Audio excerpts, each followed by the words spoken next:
Daí, pessoal, mais uma resolução.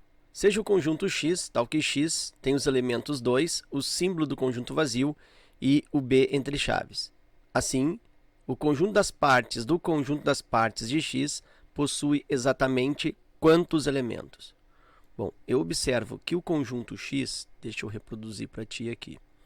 O conjunto X, ele tem 3 elementos. Ele tem o elemento 2, ele tem o símbolo do vazio. Nota que aqui o vazio ele funciona como um elemento, tá? Ele não funciona como o conjunto vazio. Então, ele aqui funciona como elemento, já que ele está entre chaves.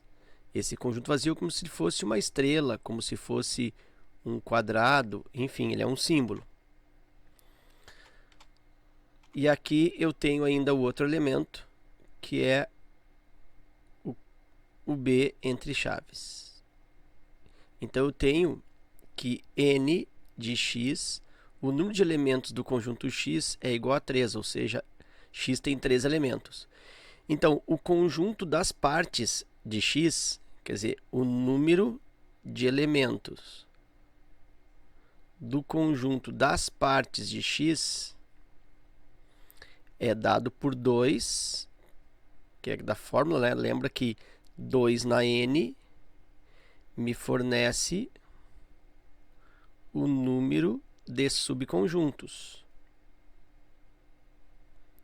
onde esse n é o número de elementos do conjunto de referência. E o número de subconjuntos nada mais é do que o número de elementos no conjunto das partes. O conjunto das partes, na realidade, é o conjunto de todos os subconjuntos de um conjunto. Vou fazer aqui rapidamente, para ficar bem completinho aqui essa resolução. Se eu tenho um conjunto A com os elementos, por exemplo, 2 e 7, o conjunto das partes do A, partes de A, vai ser formado por todos os subconjuntos. Então, aqui eu tenho o 2 sozinho, eu tenho o 7 sozinho, eu tenho as duplas 2 e 7, que é o próprio conjunto A, e aí eu não tenho mais duplas, né? Vem o conjunto vazio, que é subconjunto de todos. E aqui, então, eu tenho o conjunto das partes do A. E aí observa que o número de elementos do conjunto das partes de A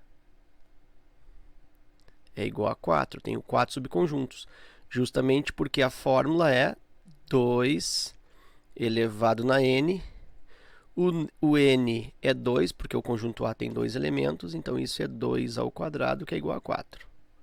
Bom, então isso aqui é o fundamento, vamos dizer assim, teórico, né, para esta questão.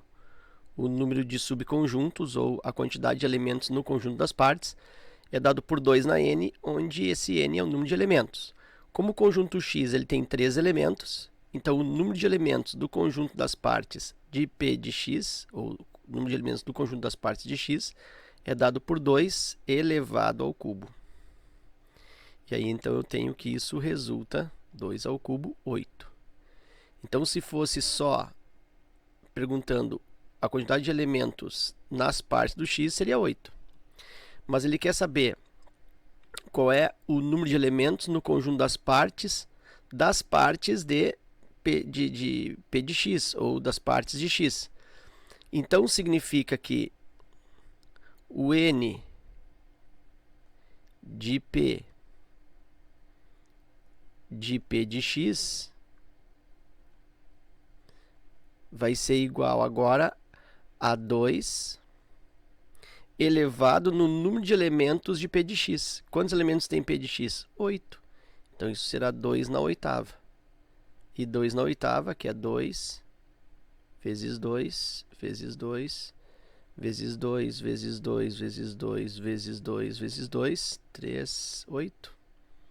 Então, multiplicando isso, resulta 256. Então, eu tenho 256 elementos no conjunto das partes do conjunto das partes de x. Alternativa E. Ok? Então era isso. Espero que esta resolução aí contribua no teu estudo. Fica meu forte abraço. Te agradeço pela visita ao canal e até a próxima.